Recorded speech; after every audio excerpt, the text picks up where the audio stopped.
The bell over the diner door jingled lazily as the biker stomped in. Greasy boots, leather jacket, sunglasses indoors. He scanned the booths like he owned the place. At the corner table, 85-year-old Walter Briggs quietly stirred his coffee, his fingers trembling slightly from age, not fear. The biker strutted down the aisle, loud and entitled. "Move it, old man," he growled. Walter didn't hear at first. Decades of military service had dulled his ears but sharpened his spirit. The biker didn't wait. He knocked over Walter's coffee with a backhand sweep, then did the unthinkable. He slapped him. The sound cracked through the room like a gunshot. A waitress froze mid-step. A mug crashed to the floor. Children stared, mothers pulled them close. Silence fell over the diner like a heavy blanket.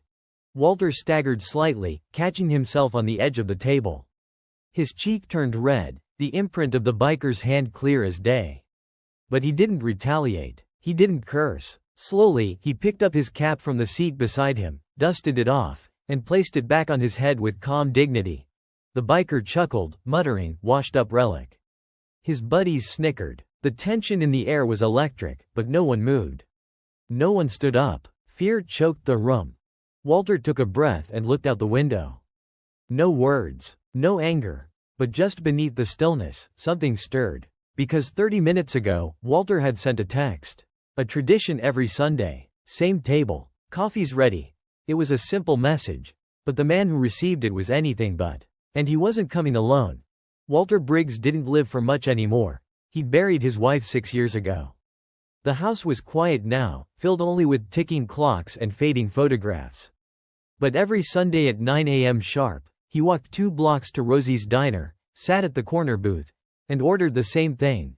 Black coffee, 2 eggs over easy, and rye toast. But it wasn't the meal that mattered.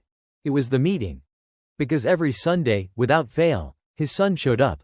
Commander James Briggs, U.S. Army, 10th Mountain Division, decorated, respected, and rarely home. And yet, he never missed this one tradition. It started the week after Walter's wife passed. A silent pact between father and son. We sit. We talk. We remember. Walter had already sent the text this morning, same table. Coffee's ready, short, steady. That's how Walter was built. Across the city, James was leaving a military conference. He saw the text, smiled faintly, and tapped out a reply. But as he began to type, something in him paused. A chill. A moment. He erased the text and called his driver instead. Change of plans. Pick up the team. We're going to Rosie's. Back in the diner, the biker was still laughing, unaware of the tidal wave heading straight for him. He threw a few dollars on the counter, ordered pancakes with a smirk, and kept mocking Walter under his breath. Walter, still silent, watched the hands of the wall clock move slowly toward the top of the hour. He didn't shake. He didn't shout. But something in his eyes had changed. And outside, not far from the diner, the roar of diesel engines began to echo down the street. The kind of engines that don't come in peace. Rosie's diner sat at the edge of a quiet main road, the kind of place where time slowed and stories lived on in whispered conversations and stained menus. But today, the hum outside the windows wasn't traffic. It was a low rumble. Mechanical. Purposeful. First, a single Humvee appeared. Then another. Then a convoy of military transport vehicles, 8 in total, rolled up and parked in perfect formation, as if they had rehearsed this moment 100 times before. Engines idled like a growling warning. Inside the diner, people stood from their seats, drawn to the windows. Forks paused mid-air. Conversations died mid-sentence. What in the world? Rosie whispered from behind the counter. The biker and his friends turned too, confused at first, then nervous. This wasn't a parade. This was a deployment, and it was aimed at them. The doors of the vehicle swung open simultaneously. 12 soldiers stepped out, boots hitting pavement in synchronized rhythm. They moved with silent precision, flanking a taller figure in the center, calm, composed, and radiating authority. Commander James Briggs. His face was a hardened reflection of his father's, sharp jawline, piercing eyes, and the kind of presence that silences chaos. He adjusted the brim of his cap, scanned the building, then nodded once. The soldiers opened the diner doors. Bells jingled once again, but this time, nobody dared ignore them. They entered in 2 columns, parting to form a path. The entire room held its breath. Commander Briggs stepped forward. His boots echoed across the tile floor until he stood before the booth, before Walter, before the mark on his father's face. Then he saw it. The welt. Red. Fresh. He didn't speak. He clenched his jaw and slowly turned to face the room, eyes locking on the biker. Commander Briggs stood still, his frame unmoving, yet carrying the weight of storms unspoken. The soldiers behind him didn't twitch. The silence was thick, electric. His eyes locked onto the biker like a targeting system, cold, exact, and without mercy. Then his voice, low and sharp as a blade. "Who put hands on this man?" The question sliced through the diner. No one spoke. But every head in the room turned toward the biker. He laughed nervously, shifting in his seat. "Hey man, easy. I didn't know he was your dad, alright? He was just in the way. Old people don't move, you know? I was just trying to get by." Commander Briggs didn't blink. He looked back at Walter, still seated, still calm, still dignified, and then at the slap mark again. He stepped forward. One step. That was all it took to make the biker flinch. "You think a crowded aisle justifies raising your hand to an old man?" Briggs said, voice steady. "That man," he continued, pointing at Walter, "jumped from a chopper under fire in Korea. He pulled 3 men out of a burning wreck with shrapnel in his leg. He missed my birth because he was saving lives on foreign soil." The biker opened his mouth but no sound came out. Briggs stepped closer. "And you thought your pancakes couldn't wait?"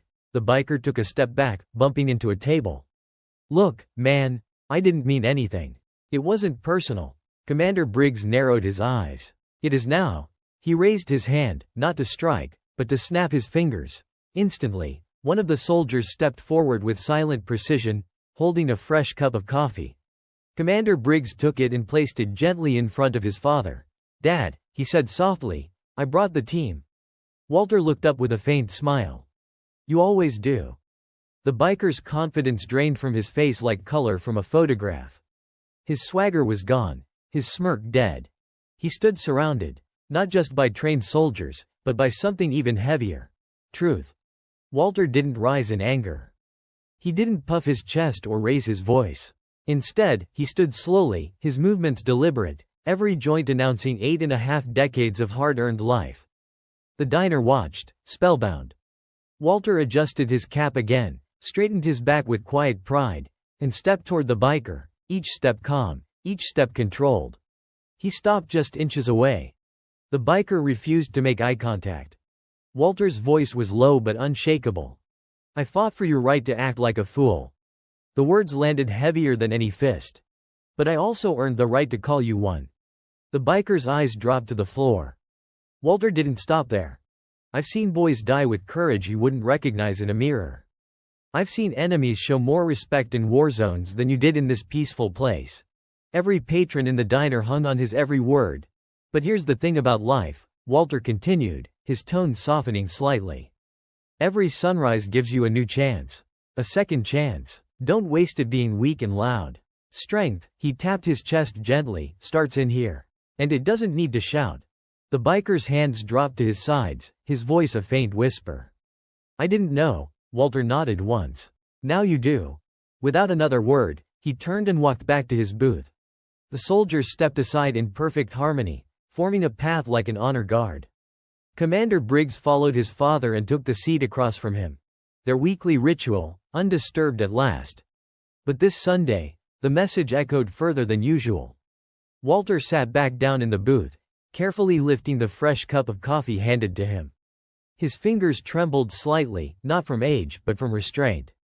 Decades of discipline lived in those hands. Commander Briggs watched his father closely, a quiet pride flickering in his eyes. No one had to say it aloud, but every soldier in the room felt it. They weren't just here for a cup of coffee. They were standing guard over living legacy. Rosie, the owner of the diner, wiped her eyes and stepped forward. Her voice cracked as she spoke. "Mr. Briggs, I didn't know what to do." Walter looked up, calm. "You did fine, Rosie. Just serve good coffee."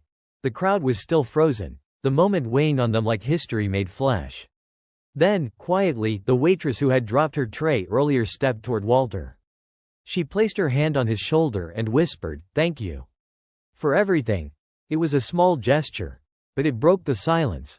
One by one, people began to stand, not out of fear, not from command, but from sheer respect. First the couple with kids. Then the teenager in the corner. Then the cook in the back. Chairs scraped across the floor as the entire diner rose to their feet. No claps. Not yet. Just silence. Reverence. And then, as if pulled from deep within, someone began to applaud. It was slow at first, but it grew, hands clapping. Tears forming. People who had once looked away from injustice now clapping for dignity. For restraint. For the kind of strength that doesn't come with shouting, but with standing tall in the quiet. It wasn't for the army. It wasn't even just for Walter. It was for the man he chose to be, even after being struck. The applause faded slowly, not from disinterest, but from the depth of its meaning. Like a heartbeat slowing after a burst of adrenaline. Walter didn't bask in it. He simply sipped his coffee. Commander Briggs gave a small nod to his men. Without a single spoken word, the soldiers spread out, not to intimidate, but to gently restore order. One helped the waitress gather her broken mugs. Another spoke quietly to the frightened family in the corner. It was more than protocol, it was presence. The biker remained seated, silent, smaller now than he'd ever looked. His friends had long since slipped out the side door, abandoning him like cowards who never had courage to begin with. The room had turned, not in anger, but in illumination. You could almost hear the weight of realization pressing down on him. Commander Briggs glanced once more toward the man who dared to raise his hand to Walter. But this time, there was no rage in his eyes. Only something deeper. Pity. He walked back to the booth and sat opposite his father. "You okay?" he asked. Walter nodded. "I've taken harder hits," he said with a faint smile. "This one just came from someone who's still got time to learn better." Briggs leaned back. "You always were better with words than bullets," Walter chuckled. "Not always." There was a pause, a silence only family can share. And then Walter reached into his coat pocket and pulled out a small, worn photo. It was folded at the edges, faded from decades of carrying. It was a photo of him in uniform, holding a baby. Briggs stared at it. "That was the day I came home," Walter said. "The day I stopped fighting wars, and started raising a man." Briggs didn't reply. He didn't have to. Outside, the military transports still rumbled, a quiet reminder of the power that had arrived. But not the kind of power the diner would remember. Inside, things began to return to motion. Orders resumed, coffee refilled, dishes clinked. But the energy in the room had transformed. It wasn't fear that hung in the air, it was reflection. The biker hadn't moved. He stared at his own hands as if they belonged to someone else, someone he no longer recognized. The bravado that once filled his chest had leaked out through the cracks of his shame. What replaced it wasn't yet clarity, but the beginning of it. A small voice spoke from across the room. "Is that your son?" It was a boy. Couldn't have been more than 10. He stood beside his father, looking at Walter with wide eyes. Walter nodded. "Yes, that's my son." The boy turned to Commander Briggs. "You're in the army?" Briggs smiled gently. "Yes, I am. Like, real army? With missions and helicopters?" He chuckled. "The realest kind." The boy looked back at Walter, his voice innocent. "Then you must have been really brave too." Walter looked at the boy for a long moment, then said, "Brave is showing kindness when you're strong enough not to. Brave is staying calm when you're angry enough to fight. That's the kind of soldier I tried to be." The boy nodded slowly, as if memorizing it. His father put a hand on his shoulder. "Come on, son, let's go." But before they left, the father turned to Walter and gave him a small, respectful salute. It wasn't perfect, but it was pure. Walter returned it with the same grace he once gave on foreign soil. The lesson had landed, and it was spreading. The diner slowly cleared out, but the atmosphere lingered like the final note of a hymn. Commander Briggs excused himself to take a call outside. As the glass door shut behind him, Walter sat alone for a moment, staring into the depths of his coffee like it held every battlefield he'd ever walked. He didn't dwell in regret, he just carried it the way soldiers do. Quietly, heavily, across the room, the biker finally stood. Not with arrogance. Not with rage. But with shame. He walked hesitantly toward Walter's table, each step weighted with the burden of what he'd done. The room noticed, but no one moved. This wasn't their moment. He stopped a few feet from Walter. His voice cracked as he spoke. "I didn't know who you were. I was just mad. I didn't mean to. Walter didn't look up. You meant to hit me. That much is true. The biker swallowed hard. Yeah, he admitted, eyes falling. Walter finally met his gaze. You don't need to know who a man is to treat him with respect. The biker nodded slowly. I get that now. Walter took a long sip. Then maybe it wasn't a wasted morning. There was a pause, longer than Comfort liked. Then the biker said, almost in a whisper, you think someone like me can change? Walter's eyes softened. I've seen enemies lay down weapons and become brothers. I've seen broken men rebuilt one decision at a time. So, yes, if you want to change, start by meaning it. The biker nodded once, quietly. He turned to leave, but Walter called out gently, one more thing. The biker stopped. Walter pointed to his heart. Real strength comes from protecting, not overpowering. The biker looked back, nodded again, and this time, he really heard it. Commander Briggs re-entered the diner just as the biker pushed the door open to leave. Their eyes met briefly, no words, no threats, just a moment of mutual understanding. And then he was gone. Briggs returned to the booth and sat across from his father once more. Walter looked out the window, watching the sunlight stretch across the pavement like time itself unfolding. For a while, neither of them spoke. Finally, Briggs asked, you think he got the message? Walter took a sip of his coffee. Messages don't always land right away. Sometimes they echo before they settle. Briggs nodded. Still, you always had a way of making your point. Walter smiled faintly. The loudest lessons don't always come from yelling. The waitress returned one last time, setting a slice of warm apple pie in front of Walter. On the house, she said softly. For our hero, Walter chuckled. I'm just an old man with a good memory and better taste in coffee. But as the waitress walked away, she wasn't the only one who had tears in her eyes. The soldiers stood by the door, ready to escort their commander out, but none of them moved without his word. Briggs finally rose, straightening his uniform with quiet pride. Same time next Sunday? He asked. Walter nodded. You bring the coffee. I'll bring the wisdom.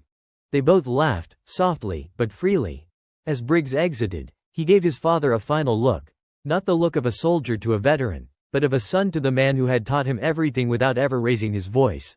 Outside, the engine started again. Inside, Walter took another sip of his coffee, and the world, having witnessed dignity in action, somehow felt a little more human. The war was long over, but the legacy remained.